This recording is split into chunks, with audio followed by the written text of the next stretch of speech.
population. Why don't we see any brown people or black people in the Epstein files? Why is it always rich white people? Oh, listen. I mean, they're in the Pakistan. How about the Pakistani grape gangs? How about those? Hold on. Let's focus.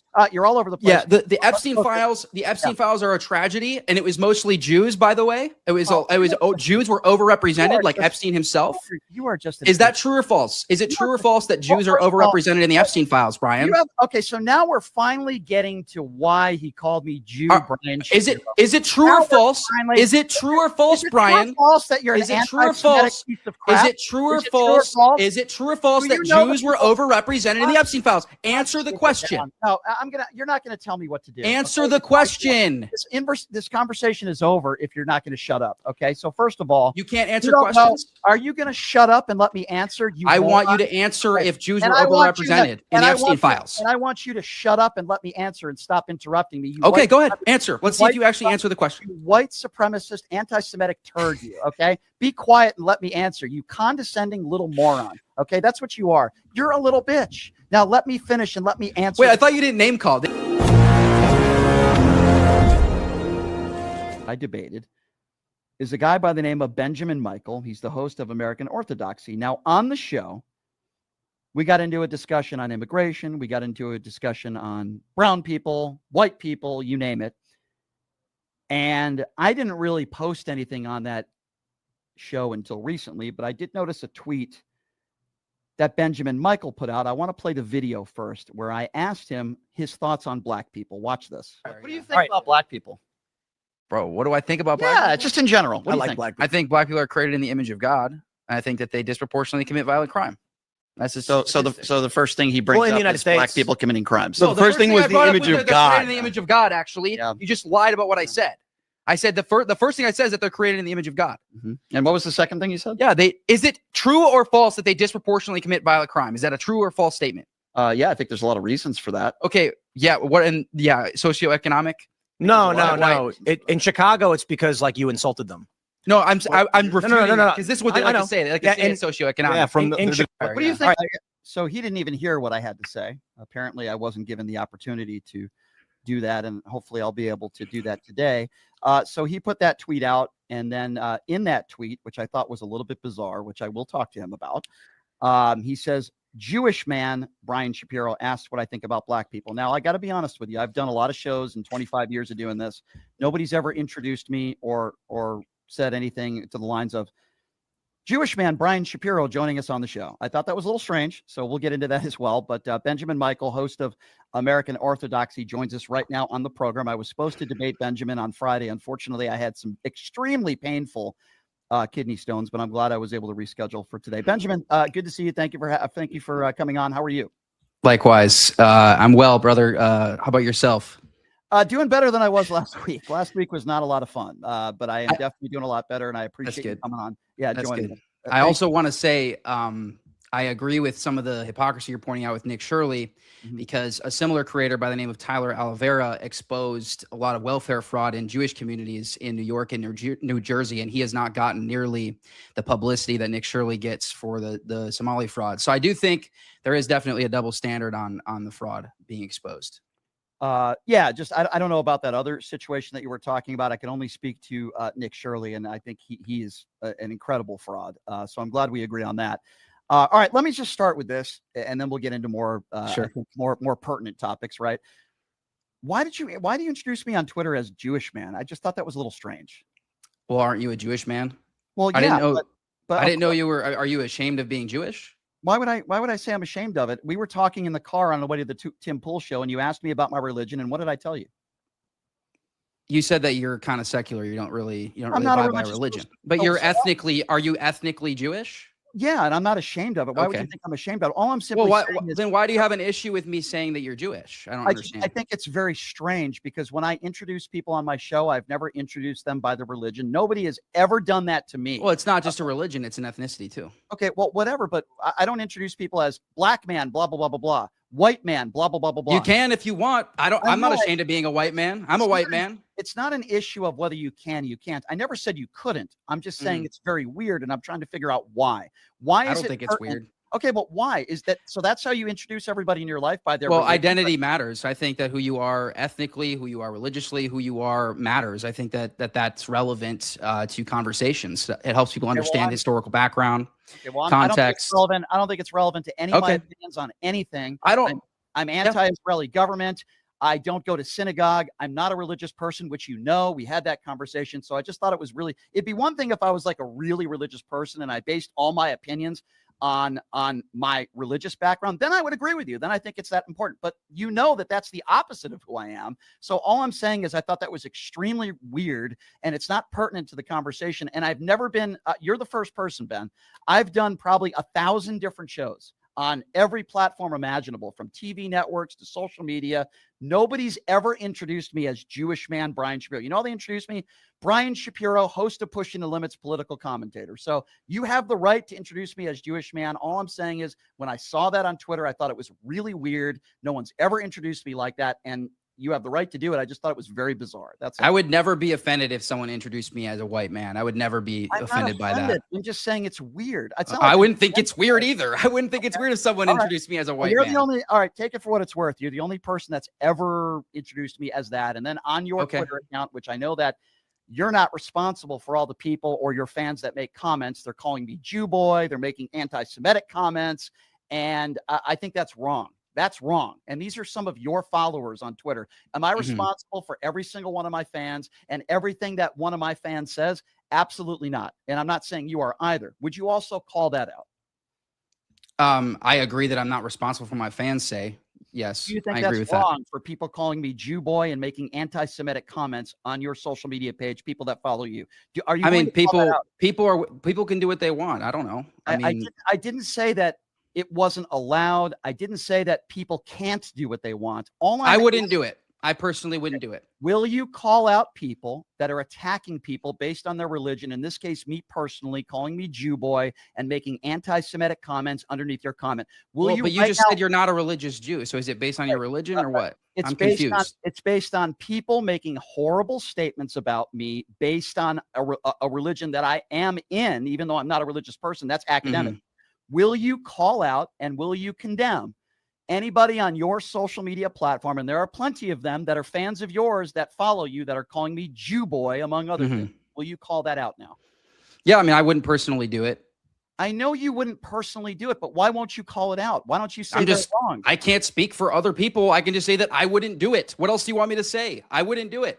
Okay. Just like I also wouldn't abide by a religion that believes that my race is superior, which Judaism does. That's what the Talmud teaches. I'm not a religious person. I know. I'm just saying I wouldn't abide, and good on you for not abiding by that religion. I wouldn't abide by that religion you asked either. me a question. What do you want me to say? Here's something that I think is a very normal thing to say, which you're not willing to say. While you're saying I wouldn't do it, if somebody made a statement about you or any religious person that I had on this show and made an anti-Semitic remark or attacked somebody because of race or religion, I would immediately not just say I wouldn't do it. Can you define anti-Semitic remark? When somebody calls me Jew boy, I think we all could probably agree that's probably not a very nice, you're attacking me because of my religion. And I would say, hey, that's wrong. I disavow anybody who talks like that to other people. I think it's wrong. Why won't you say that? That's very strange. I'm just saying I wouldn't do it. I don't see. That's what I'm going to say, dude. Like, so you won't disavow others that do it. I don't really. I mean, as a Christian, I don't really believe in harassment. So if they were harassing you, I would condemn that. I don't believe in harassment. Okay. That's all I wanted to hear you say. Okay, we got to that point. All right, fair enough. Let's talk about the question that I asked you about what you think about black people. You made a thing about, they're children of God or something like that. Okay, fine. And then you immediately went to crime. Why? Yeah. Well, I mean, first of all, it's a political show. So obviously we're going to be bringing up politically relevant topics. And something that is unique about black people is that they disproportionately commit violent crime. That's just objectively true. I don't understand what's the issue with that. Are you aware with what the National Registry of Exonerations has said about that? Yeah. Do you know that's a tiny fraction of the amount of crimes committed. It's a fraction of a fraction. It's a tiny amount of the crimes committed. What did it say in there? You said you're aware of it. What did it say? Yeah, blacks are overrepresented in exonerations. That is true. But again, we're talking about a fraction of the crimes. It's barely even relevant to the amount of crimes that are committed. to you it's not relevant, but do you know No, exactly? it's not relevant I'll read it. statistically. It's not relevant statistically. Well, so It is a tiny minority of the crimes result in exonerations. So we're talking about a fraction of a fraction. It's not even relevant statistically. What's the fraction? Tell me, how many people? I don't know off the top of my head. I just know it's a fraction of the amount of crimes that are You're committed. claiming it's a fraction, yet you don't know how many people they took, and you don't have a number. No, that's you're misunderstanding what I'm saying. I'm saying the amount of exonerations in general is a tiny amount that it's not even statistically relevant. All right, so let me tell you exactly what they said verbatim. The National Registry of Exonerations notes that Black Americans are roughly 7.5 times more likely to be wrongfully convicted of murder and about 8 times more likely to be falsely convicted of rape compared to white individuals. Also, socioeconomic disparities. A large portion of these disparities correlates with socioeconomic status, as Black populations are historically, as you know, impacted more by underfunded communities and poverty. We could also go into systemic bias, and I can get into that as well. I disagree with you. I don't think any of this stuff is meaningless. I think this stuff is actually. I didn't say it was meaningless. Well, I said, listen, the second thing that you brought up. So since by the way, I just had to double check here. Since 1989,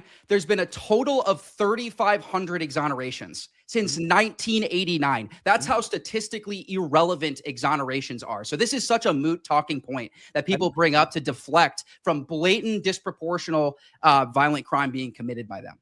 I actually don't think it's disproportionate at all. I think it's actually a very important topic to discuss. Do you think Black people are treated the same as white people based on our justice system? Do you think? In general, I would say that a lot of times you have white people that are treated more poorly. Like, for example, in the example That's not what I asked you. I didn't ask you about white people. Please pay attention to my question. Do you think Black people are treated fairly as a whole in our justice system? The question wasn't about white people. I think the justice system has major flaws. I think the justice system has major flaws. So, I mean, I think it's unfair towards white people in certain contexts. I think it can be probably unfair towards Black people in certain contexts. That's true to an extent. When it comes to law enforcement and it comes to our justice systems, you think that it is just as unfair to white people as it is to Black people? I would say that's a difficult question to answer, because how are we going to measure that? How are we going to measure that statistically? Right. What we can do is we can look at other nations and we can see that Black populations still disproportionately show up in the crime data. So all of this is just moot when we're talking about the global context. We can look at other nations, like specifically Northern Europe, that really tracks this data, and they find that the Black population, and particularly the migrant population, is still overrepresented in these crimes. Well, I can give you another study. I can also go to the Brookings Institution, which, by the way, is a very credible institution that has a lot of studies out there that even a lot of people on the right seem to use. They agree that crime rates, they agree with me, by the way, and they disagree with you, that crime rates are primarily driven by systemic issues like income inequality, lack of quality education, food insecurity, rather than race. No, they also say, well, the studies also show that there's a positive relationship with low IQ and violent crime. The lower your IQ, the more you commit violent crime. You think Black people have a lower IQ than that is a statistical fact. It is a statistical fact. What statistic and what study says that Black people have a lower IQ? Are you kidding me? Are you serious right now? Tell me. Give me what is the average IQ in the continent of Africa? Why won't you answer my question? What is the average IQ? No. I'm not going to play this game, Ben. Okay. You're asking me to cite a specific study that shows. Okay, you're claiming and just. Are you seriously contesting? Ben, guys, yes, I want everyone to know what he's contesting right now. Okay, well, he's contesting whether or not the European population has a higher IQ than the Black population. Okay, that's what he's asking. Okay, so are you seriously asking me that? Ben, are you seriously going to be quiet? This is question. This is what people. My show. Okay, go ahead. Go ahead. That's very nice. Ben, thank you. By the way, I don't even know who you're talking to. So I'm talking to the audience because I know you're not genuine. So I'm talking to the audience. I'm not genuine. Is that what you just said? You really want to go with me right now? Well, let me tell you something, my friend. No, you're going to shut up now. You're not going to insult me on my own show. Everything I say on the air, everything I do on and off the air is genuine. If you don't believe me, you can ask the guy that the show that you go on, Tim Pool. I don't say things. And by the way, you send me a private message and you tell me, Brian, and it was a very nice message. And you said something along the lines, I don't wish you any ill will. I don't. And then you go on social media and you say different things. And let me be very clear. I'm a very genuine person. I have conversations with people that I disagree with. Some people I like, some people I don't like. So don't come on my show and say, Brian, you're not genuine. I offered you the platform to come on here to have a respectful conversation. Obviously, we're going to disagree. I haven't called you any names, and I don't want to call you names, but don't start being condescending with me and not call me genuine, okay? So let's start over, and please don't do that again. So can I clarify what I mean by not genuine?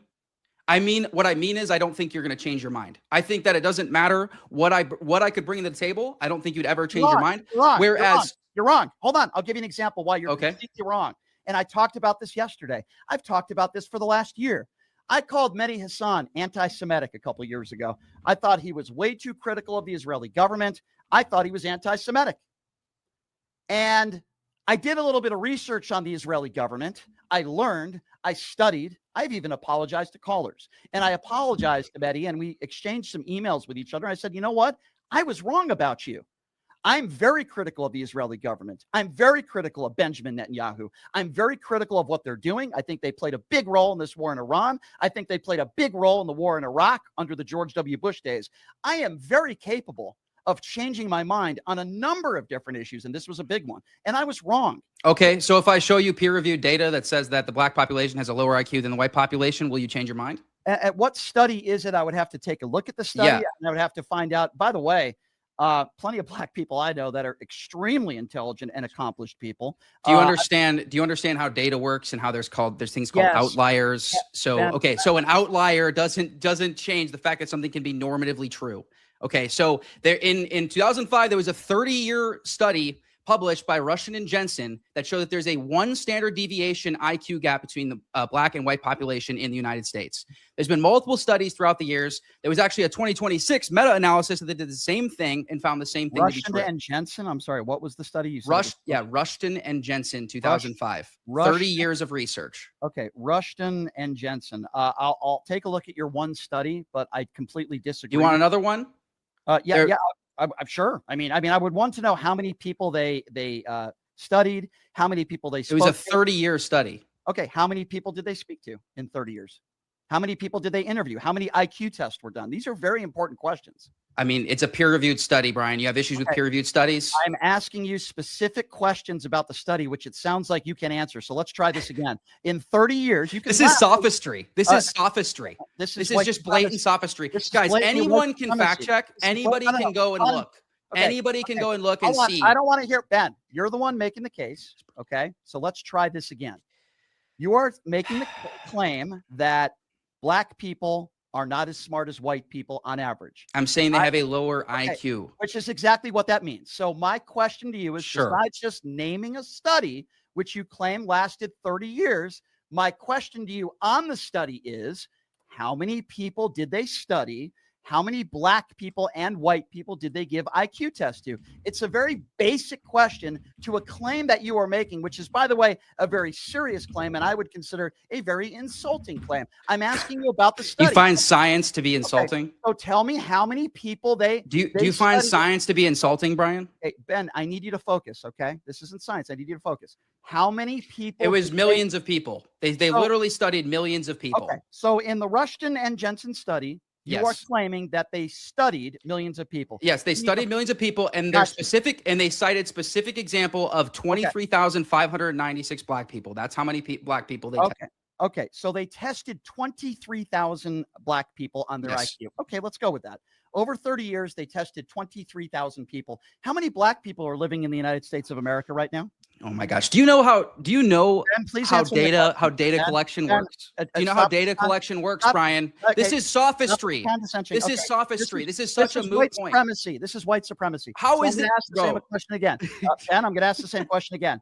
Do you know how many black people are living in the United States? Listen, Brian. Listen, Brian. You can take it up with the science. You can take it up with the data. That's fine. No problem. That's fine. Ben, please answer my question. How many black people live in the United States of America? On average, about. Obviously, you're not going to give me an exact figure, and that's okay. Well, this was a 30-year study. I didn't ask you how long the study was. I'm asking you the same question now for the 5th time. Do you know how many people, black people? Brian, do you understand the sophistry you're committing right now? Do you understand that you can't answer a direct question? How many black people? How is this relevant? Can you? Sure. If you explain how it's relevant. How is the? Wait, no, Brian. I want you to tell me. I want you to tell me. I want you to tell me how this question is relevant to a 2005 study. I will. Tell me how this question is relevant to a 2005 study. I will. And here's the difference. I will directly answer any of your questions. You cannot directly answer any of mine. The reason why it's important, what I am asking you, if you poll or, I don't know, test the IQ, and I would like to see how they did that, of 23,000 or so African Americans, I'm trying to figure out, and I'm trying to reason with you, which isn't going very well, what percentage of that is of the actual African American community. For example, if you only polled a sliver of 1% of black people, I would say that's not a very accurate study. You probably need to. That's not how data collection works. I don't care what your definition of it is. Oh my gosh! All that's relevant for data collection is pulling from relevant populations. Okay. That's all that matters. Okay, so we'll agree to disagree. Ben, how many black people live in the United States of America? I don't know what it was in 2005. I know right now it's like between 40 and 50 million. So if I went and I polled 5 white nationalists or 10 white nationalists, and they all, you think a peer-reviewed study would allow that type of erroneous data collection? Are you going to let me ask my question? Because I was right. I know where you're going with this, Brian. You're trying to destroy your whole argument. You're muddying the waters. You're muddying the waters on this study. On this study, and you're saying you're really wanting people to believe that a peer-reviewed study is going to allow for an erroneous collection from these populations. That's what you expect people to believe. It's fine. Listen, Brian, everyone can go fact check. Everyone can go look up the median IQ in Africa. Everybody can look up the median IQ of the black population in America. Okay, this is a scientific fact. Everybody can fact check it. Yeah, in fact, it's to the extent that academia is calling IQ racist. That's the extent that this is true. Well, I think young white people that call themselves white nationalists are very stupid because I polled 5 That's people. Fine. But anyway, yeah, that's fine. Okay, so what do we think of, even though you couldn't still tell me, and I guess I'll move on now, but you couldn't answer the question of around how many black people, even though I did. I said it was 40 to 50 million. Okay, I didn't hear you say that. So, okay, so let's go with that for a moment. Let's just say 40 million. I won't even give you the 50 million. Let's see what it was in 2005, first of all. So let's just go with 40 million. I'll go with the low end of that, okay? And I don't even know how they tested these people. I don't know the credibility. This is so stupid. No, it's not stupid. It's stupid to you because you've never been challenged like this before on your white supremacist tendencies. So I'm going to continue to ask my question. It's stupid to you. Take it up with the peer-reviewed study. No, why are you taking it up with me? I'm taking it up with you. Why are you taking it up with me? Because you don't know. You're the one who bring up the study, and you don't know anything about the study. It's a scientific fact. It is. I was able to tell you how many black people they pooled. How did they do it? How did they do it? What do you mean? How did they do it? They gave them IQ tests. Oh, okay. What are you talking about? What type of IQ tests did they give? Bro. Okay. Explain how that question is relevant. It's relevant. Tell me how that question is relevant. The credibility. What's an example? What's an example of an IQ test that you would say would make this study invalid? I'm trying to answer your question. That's the question. No, the question I want you to answer, Brian, is what is an example of an IQ test that they could have given that would have made this study invalid or erroneous? That's what I want you to answer. There are plenty of different quote unquote IQ studies that you can give people. What I was trying to understand, and it doesn't sound like you know. The study that you brought up, I'm just trying to get information on how many people they worked with, how many people they administered IQ tests to, what were the type of tests, so that when I look up this study, I can find out exactly what they did and if Benjamin knows what he's talking about. It sounds like you really don't because you don't know exactly how they did the study, but you're just going to trust it. But we can move on. That's fine, Brian. That's fine. We can move on, and I want everyone to fact check and go look at the IQ, the median IQ in Africa. Go look at the median IQ of black population in America. Go look at every study that's done this, and you can fact check it yourself. What do you think Barack Obama's IQ is? I have no idea, and I do not care. Do you think he's a smart guy? I believe that there are outliers. That's how the world works. How data works. I'm just asking you a general question. Yeah, his IQ is probably above average. Probably a pretty smart guy, right? Yeah, probably above average. Okay, I'm glad. Probably it might be higher than mine. I don't know. Yeah. Oh, I would say it probably is. Maybe we can do. Maybe. Hey, for what it's worth, Brian. For what it's worth, the smartest dude I know in the entire world. He's a good friend of mine. Is Nigerian. He is the smartest person I've ever met in my life. He's wicked smart. He runs circles around me, and I have a lot of respect for him. So this isn't a racist thing. This I'm is sure it's not. I'm sure it's not. Yeah, We'll have so to talk to Rushton and Jensen about that. I'm sure it's a very credible study. I'm wondering, because I want to talk about immigration with you. yeah. And I want to talk about ICE, and I want to start with that if that's okay, because I do talk about stuff that's in the news, and then we can get into immigration stuff. You know, we can talk about some more topics in regards to immigration. I'm happy to do that with you. We have this shooting, as you know, you might have heard of, Benjamin, that took place in Texas, where we have this father who has no criminal record, who, by the way, was a legal citizen from what I understand. There's no body camera footage. No violent record of him at all. ICE is claiming that their lives were in jeopardy because he was trying to ram into them. Obviously, the family is denying it. There are witnesses that have been interviewed that have said that is not how it went down, and people are characterizing it there as murder. But yet ICE is giving another story. We can get into Renee Good and we can get into Alex Preddy. Do you think that these stories are, number one, problematic, and that there are ICE agents out there that are not doing their job properly and do not abide by proper de-escalation techniques? I mean, yeah, I would say that's probably likely that is the case. I think that that's going to be true for any type of force of the nature of ICE, any sort of law enforcement force. That's going to be the case. I would say that, like, there's certain cases that are more open and shut than others. So, like, the Alex Preddy case, I would say personally, from an objective point of view, I think there was a lot of problems from the ICE side on that one. The other two cases, I mean, obviously this one, we need an independent study. I wasn't aware there are witnesses that say, I mean, obviously right now the claims are that, a vehicle was being tried to ram into them, similar to the Renee Good situation. Now with the Renee Good situation, we have a lot of camera angles that show that to be true, that she did try to ram into them. I disagree. So that's fine that you disagree, but that's what the camera angles show. All right. Well, let's talk about that, if that's okay. Let's start from the beginning. First of all, let's just call a spade a spade. Kash Patel called off the investigation. They didn't do ballistics. They didn't do an autopsy. They didn't interview witnesses. Kash Patel called off the investigation. Not only was there not an independent investigation, there wasn't a full-on investigation in an offer-involved shooting. Number two, let's talk about Officer Jonathan Ross. Can you please tell me, in any precinct, in any issue in law enforcement in this country, where it's proper to hold up a cell phone in one hand and hold a gun in the other? Can you give me one place where they say, yeah, that's cool, you should do that? I guess probably if you're so this is ironic, right? Because with the current situation, you are criticizing the fact that there's no footage, right? And you're saying, oh, well, they're making these claims, there's no footage. And then in the Renee Good situation, we actually have footage, right? That shows that the ICE agent was accurately representing what was happening, right? And you have a problem with them recording that. So I don't understand. You're not answering my question. What the issue is here. That's why we have body cameras. So I'm going to ask this question again. Can you tell me, in any police precinct in law enforcement in this country, where it is proper protocol in one hand to hold a cell phone and in the other hand to hold a gun? That's the question that I'm asking you. I don't know, dude. I really don't know, and I don't care. I know I don't know, and I don't care. That's the problem. So let's forget about the fact that apparently you don't care. The answer is nowhere. It's never in the proper protocol to hold a cell phone in one hand and a gun in the other. That's why we have something called body cameras. Number two, when Renee Good, the last word she speaks is, "I'm not mad at you, bro. Can you please explain to me why John?" Yeah, and then she slammed on the gas pedal. And then she slammed on the gas pedal.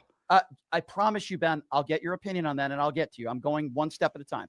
So at that moment, can you please explain to me why Jonathan Ross doesn't have a conversation with her and say something like, "Ma'am, I'm going to need you to get out of the car. Here's why, or I'm going to arrest you." Not only does he not do that, is it proper protocol to walk behind the vehicle and then walk in the front of the vehicle? Is that a proper protocol in that situation? I have no idea what ICE's protocols are. Do you know? Do you know what ICE's protocols are? Yes, I do, because I've had former ICE officials that I've interviewed and people that are in law enforcement, and a guy that comes in here every week. Where is it written down in their policy? Where is it written down in their policy? You can look it up, just like you wanted me to look up your study. Okay, that's fine. People can look it up. That's fine. I've interviewed so many different people on this issue that are prior in law enforcement, and they tell me, when you have a vehicle stop, when you're trying to arrest somebody or get somebody out of the car, the last thing you're supposed to do is walk to the back of the car and then walk to the front of the car. That's number two. Now, number three, that's not a de-escalation technique, by the way. Number three, and I will get to the car ramming in a moment, because I know we're going to disagree on that, and I'm happy to talk to you about that. After Shots were fired, and he calls her an effing B word. We can't swear on the air here because we're on the radio. Is it proper protocol, as we've learned that Renee Good's heart was still pumping for up to 8 minutes, for him not to provide any life-saving techniques and not even to check her pulse? Is that proper protocol? I would imagine that that is not proper protocol. Okay. Thank you for admitting that. Number 4, he leaves the scene with the weapon that was used immediately.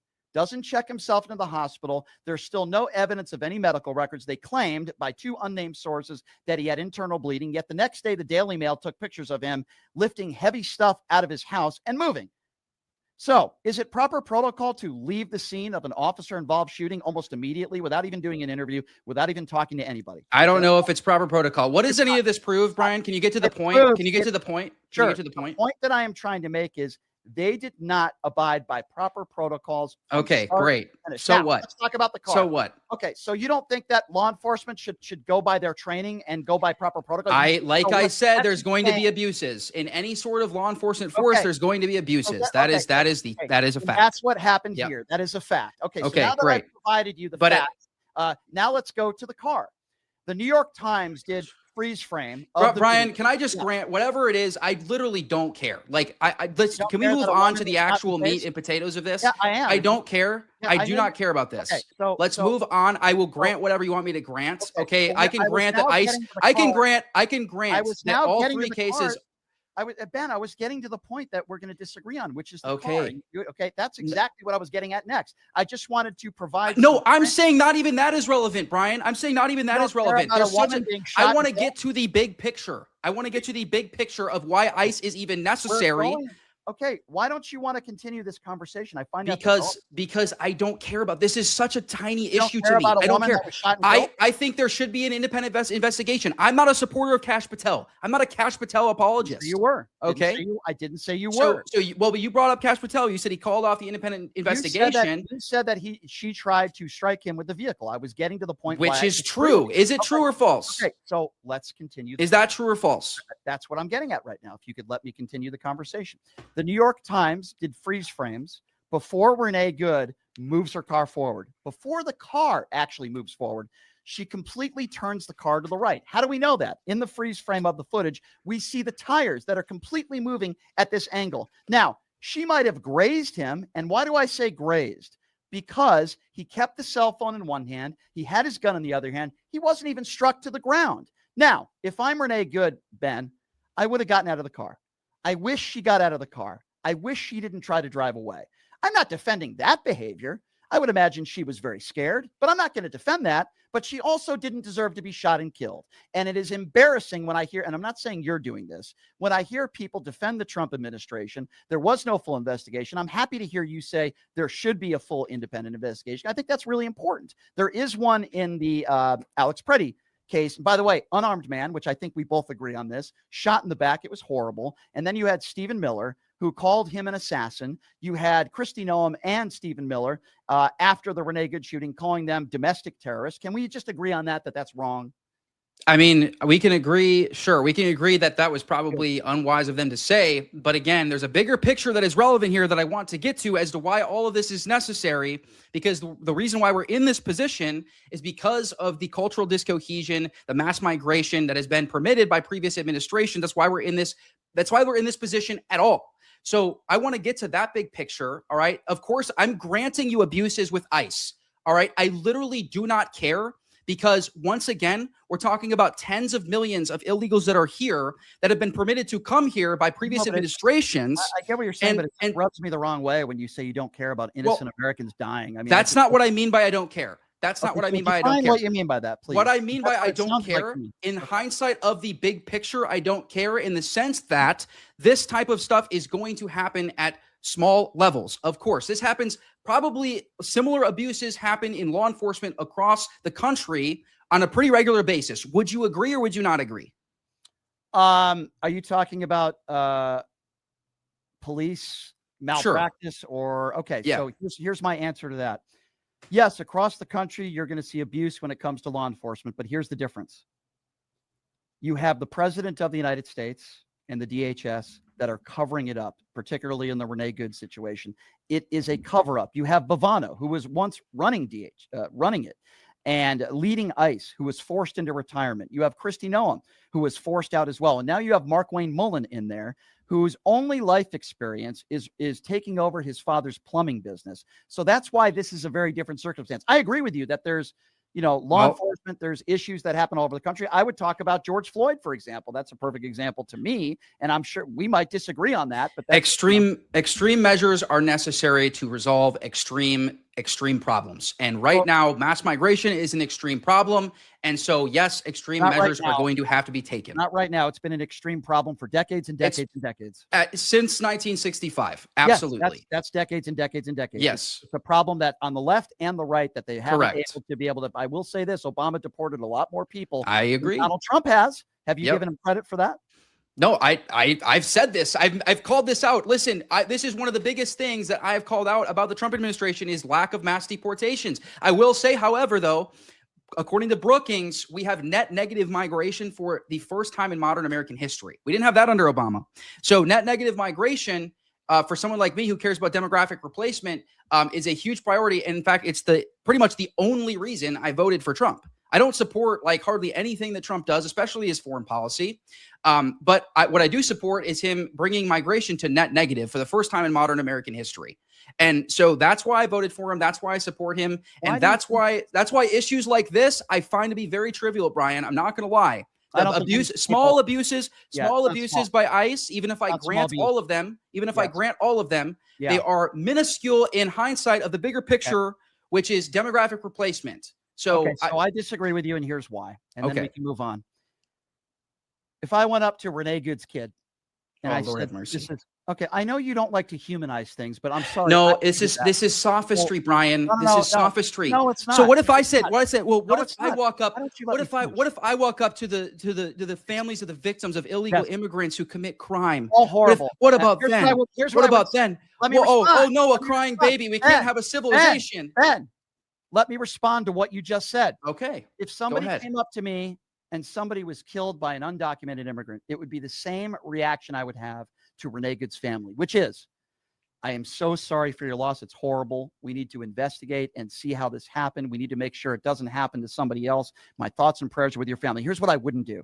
I wouldn't call it small abuse. I wouldn't call it minuscule, because I'm a human being that cares about people, whether they're the victim of an undocumented immigrant or not. But now let's talk about that stat. Statistically, listen, okay, no, this is sophistry, Brian. There's a difference. There's a difference between it's sophistry because there's a difference between something being minuscule statistically as far as data from a big picture. All right, you want data? Hey, let me finish. You want me to always let you finish. Let me finish. Go ahead. Okay. Every life matters. Every life is a person created in the image of God. Every death is a tragedy. That is what I believe as a Christian. I do not, when I say it's minuscule, I'm talking about statistically from the big picture. I'm not saying it's minuscule in the sense that I'm undermining the value of that person whose life was lost. Okay. I would never say that. That's not what I mean by minuscule. Thank you for clearing that up, because it did come off that way. Now let's talk about some data, and you tell me if this is minuscule. Per capita, you have the better chance of being the victim of a crime from an American citizen than you do an undocumented immigrant. Would you call that minuscule? It depends on the crime, because they are overrepresented in drug trafficking, for example. And also, this is a logical error, because this would be like if a stranger showed up to my door, and actually if a stranger broke into my home, right? And then I confront them, and they say, yeah, I broke into your home, but I haven't stolen anything. And actually, I saw your son last week. He stole a few dollars from the drawer over there. Yeah. So your son stole some things. I didn't steal some things. So you should let me stay. Sure, let's go with that for a second. If you break into somebody's home, is that a felony? Oh my gosh. Why is that relevant? Why is that relevant? I will explain why is that relevant? I will explain if you could just answer my question. That'd be great. And then I'll explain why it's relevant, and I'll explain it to you very slowly and distinctly. Is it a felony to break into somebody's home? To avoid your sophistry, we're gonna make the analogy easier for you. Okay, so that you can't do this. You can't do this. No, I can do whatever I want, because it's my show, Ben. So Ben, if you could please answer my question, and then we can get through this, and then we can move on. This is an irrelevant. It's a non sequitur. It's a deflection. It's irrelevant, and it's a deflection, and it's sophistry, and any of these other stupid words you want to use. Please answer my question. because I hear this argument all the time, Ben, and I'll try to explain it to you. So hopefully you'll understand. You see, when I hear about immigrants and I hear people say, would you let someone go in your home? If somebody broke into your home, would you let them stay there? There's a reason why I'm bringing this up. So I'm going to ask you the same question again, and then you could think it's sophistry or these other words you're using. Is it a felony when you break and enter into somebody's I think that yes, it is, and I think that it should be. I think that it should be a felony for an illegal to cross the border. Hold on. I think it should be a felony for illegal to cross the border. It's not about what you think the law should change. Well, it is, because we're talking about my paradigm, right? Ben, are we talking about my paradigm, or what are we talking about? So Ben, we're talking about facts. So do you think U.S. law is perfect? Ben, do you think U.S. law is perfect? Ben, stop with your sophistry. Please let me. This isn't sophistry. Can you answer my questions? Can you answer my questions? Do you think U.S. law is perfect? When I'm done. Oh, give me a break. Are you going to answer questions at any point today? I will gladly answer anything. You told me you were going to answer directly. Is U.S. law perfect? Yes or no? Ben, don't spurg out. Let me just make. All right, I'm just going to say it. U.S. law is not perfect. It should be a felony. It should be a felony for an illegal to cross the border illegally. Ben, I understand. And by the way, on repeat offenders, it is a felony. Ben, I understand that's your position. Repeat offenders, it is a felony. Ben, I understand that's your position. Let me just finish my point and the reason why I brought it up. I know why you brought it up. Okay, so let me explain it to some of your stupid followers then, okay? Is that fair? So My Ben, followers aren't stupid. Yes, Where's the study on that? Wait, how do they conduct the study? Sure. The study are the dozens of people on your Twitter page. I know dozens of people on your Twitter page out of I don't know how many. We can look that up, that made anti-Semitic statements about me because I'm Jewish, because of define anti-Semitic. So now let's go back. Let's go back to what I just said. I asked you if it's a felony, breaking and entering. You said yes, which I agree with. You're correct.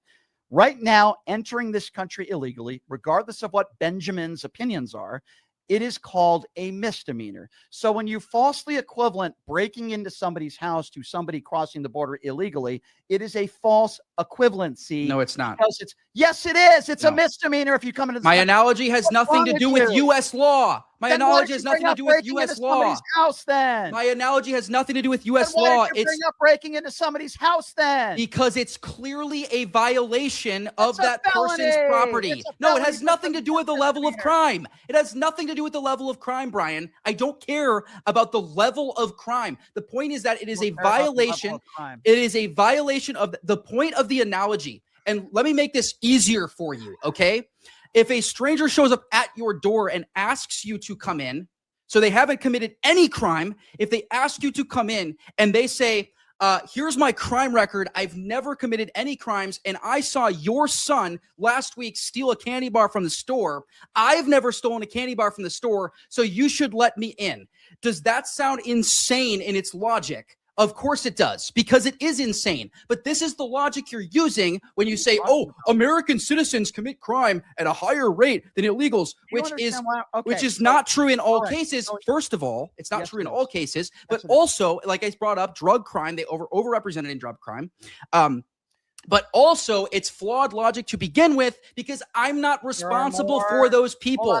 I'm responsible for my citizens. There are more drugs coming into this country illegally through the border from citizens of the United States than undocumented immigrants. That's not what my claim was, Brian. I said they're overrepresented in drug crime.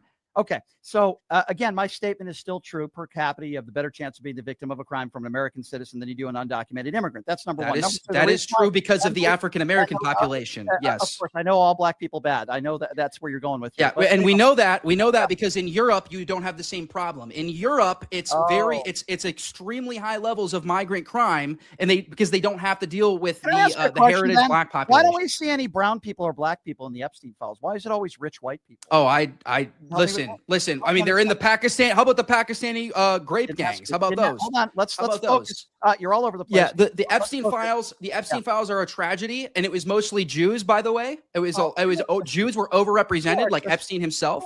You are just. Is that true or false? Is it true or false that Jews are overrepresented in the Epstein files, Brian? Okay, so now we're finally getting to why he called me Jew, Brian. Is it true or false? Is it true or false, Brian? False that you're an anti-Semitic piece of crap? Is it true or false? Is it true or false that Jews were overrepresented in the Epstein files? Answer the question. No, I'm you're not gonna tell me what to do. Answer the question.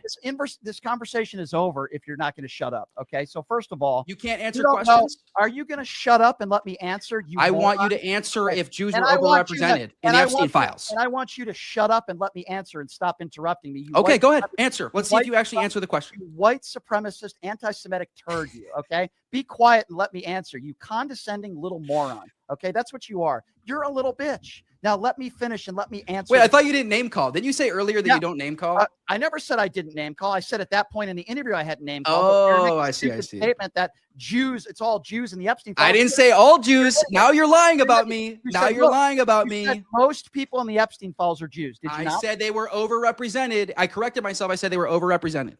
Okay, you corrected yourself. I see. Yeah, they're 0.2% of the global population. I got you. Okay, no problem. So you have a problem with people that are named in the Epstein files. Is that fair to say? Yeah, listen, man, I'm going to probably concur with everything you're about to say because Trump has been a traitor on this front. Did you vote for him? I voted for him for one reason only, and that was to stop demographic replacement. I already explained this. I already explained this. Overrepresented in the Epstein files, yet you voted for the guy that's named in the Epstein files. Yeah, I voted for the guy that was going to stop demographic replacement. Yes. Best friends with Jeffrey Epstein. I voted for the guy who is going to stop demographic replacement. So I just want to review here real quickly. By your definition, most black people are stupid. Right? They have low IQs. I said that they have a lower IQ generally than white people. Right. Based on one study, which you don't know. Based on every study that's ever been done on the issue. Sure. I'm sure that's accurate. And then Jews are, a lot of Jews in the Epstein files, and they're right, fair to say. Objectively true. Where is the names of all the people that are in the Epstein files? Do you have them? I not all the names because Massey tried to get them released and hasn't been able to get all of them released. Why hasn't he been able to get them released? Yeah, because the administration has been blocking it and ostracizing anyone trying to do it. So I agree, Brian. Donald Trump is protecting all the Jewish pedophiles. Yes. Mark Levin called him the first Jewish president. He loves Jews. He loves Jews. Do you love Jews? I love Jews as people because I love all people. You do. Do you love black people too? I love black people. I love all people. All people are created in the image of God. My Savior died for all of them just as he died for me. I love all people, Brian. If you had it your way, do you love people of Islam faith? Do you love them? I do love Muslims, yes, because they're created in the image of God. Yeah. What do you think about people of Islam? Should everybody that has Muslim should be deported? I think Islam should be banned. I think Islam as a religion should be banned because the Quran supports child marriage. Their Hadith supports apostasy laws via the death penalty for those that apostatize from the faith. Okay. So I don't think that those things are compatible with America, and the early founding fathers agreed. So I want to give an example of how ridiculous that statement is, and I'm going to give an analogy that I think maybe you'll understand. Let's talk about Christianity for a moment. That would be like me saying right now, which, by the way, I don't believe, but it'd be like me saying we should ban Christianity in the United States of America because of all the clergy that molested children. Nope, because Christianity doesn't teach that. So a couple reasons why not. Muslims do not teach other Muslims to blow people up. The majority. I didn't say that. I didn't make that claim. I said child marriage. I said child marriage. Surah 65:4 and Ibn Kathir's commentary on it explicitly says this. It allows for child marriage. It allows for child marriage and consummating that marriage before they even menstruate. Okay. So two things. It is illegal for a Muslim in the United States of America to marry a child. Absolutely. Okay, hold on. Number two, bigger point. Many of the Muslim people that I've spoken to, and I can guarantee you if we did a poll on this, would tell you they do not believe that children should be marrying children. There's always going to be extremists, and I agree. There's extremists in Christianity. There's extremists in Muslim. But here's something I don't do that you do.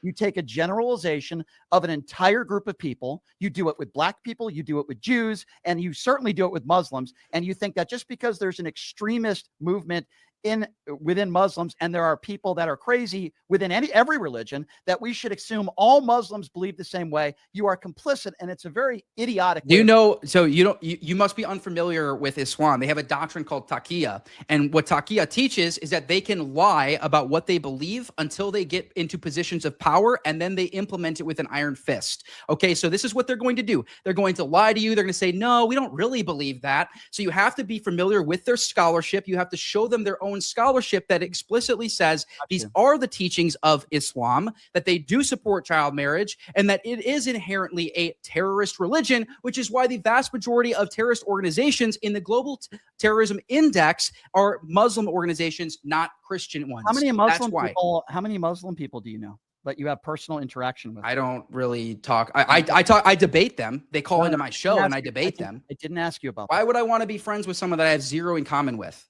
I have zero things in common with a Muslim. Okay, so they hate my faith. They honestly, if I was living in one of their countries and I converted one of their friends, they'd want that friend put to death. So yeah, why would I want to be friends with someone like that? Somebody that randomly calls. Okay, let me explain to you how ignorant that statement is, and I'm going to give you a perfect example of what I'm talking about. And they're people that we know. I have people call into this show every day.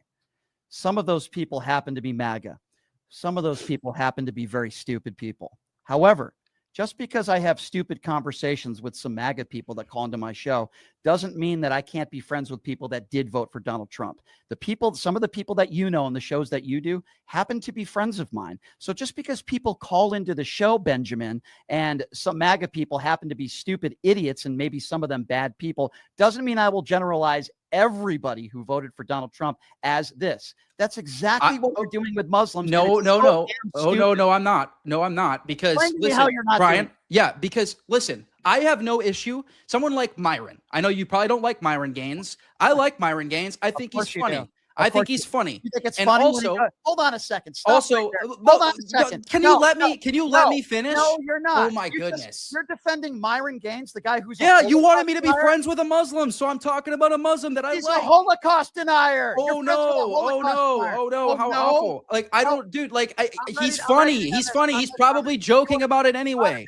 He's probably joking about it anyway. Funny about denying the Holocaust and 7 million Jews that were murdered. For you to say that's funny makes you an a-hole. And this is exactly the way I thought this interview was going to go. You are now showing your true colors. Besides calling black people stupid, which is basically what you've done, besides saying that a lot of the people, they're Jews in the Epstein files, and now attacking Muslims and make generalizations about Muslims. The one guy that you have interaction with, which doesn't surprise me at all, is a guy named Myron Gaines, who literally is a Holocaust denier, who makes jokes about 7 million Jews that were murdered at the hands of Adolf Hitler, who was in charge back then. And you think that's funny, Benjamin? You think it's funny? You think the Holocaust is funny? You're an a-hole is what you are. You're a smug little white supremacist kid who thinks that this is how life is. This is the way I think. And you don't know what life is like through the lens of somebody else. Myron Gaines is a jerk. He makes money spewing propaganda and hatred. And it doesn't surprise me that a white supremacist like yourself would align with a guy who is a misogynist pig, who calls women second-class citizens, attacks women on a regular basis, thinks women should be in the kitchen, they shouldn't be allowed to work, and literally goes into AmFest with a T-shirt mocking the Holocaust. And you think that's funny? I think a lot of the things he does is funny. Listen, Brian, you said I'm done with this guy. Get the hell off my show. I am done with you. You are not worth 5 more seconds of my time, and you're a jerk. You're a white supremacist piece of garbage. You're a turd. I am not going to let anybody come on my show, even if I disagree with them. I'm happy to talk about politics and disagreements. That's fine. There is nothing funny about making jokes about 7 million Jews that were murdered.